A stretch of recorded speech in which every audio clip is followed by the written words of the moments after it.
এই জিনিসটা করোনা প্রতিরোধ করবে কিনা সেটা আমি জানি না, তবে ধুলাবালি থেকে সেফ থাকার জন্য এটা যে খুব ভালো কাজ করবে এটা নিঃসন্দেহে বলতে পারি।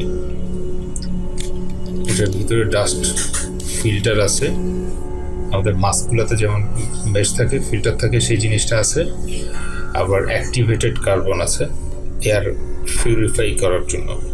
তো এটা ঠিক এভাবে নাকের ভিতরে দিতে হবে। তো জিনিসটা দেখতে যতটা অদ্ভুত লাগুক না কেন, আমার মতে এটা মাস্কের থেকে অনেক বেশি কার্যকরী হবে, কারণ মাস্কের পাশ দিয়ে ধুলাগুলো ঢুকে যায়, এখানে ধুলা ঢোকার কোনো রাস্তা নেই, অবশ্য মুখ না খুললেই হই, নাকটা সেফ থাকে। অ্যাটলিস্ট আমার মতো যাদের ডাস্ট অ্যালার্জি আছে, ডাস্টের সমস্যা আছে, তাদের জন্য এটা পারফেক্ট।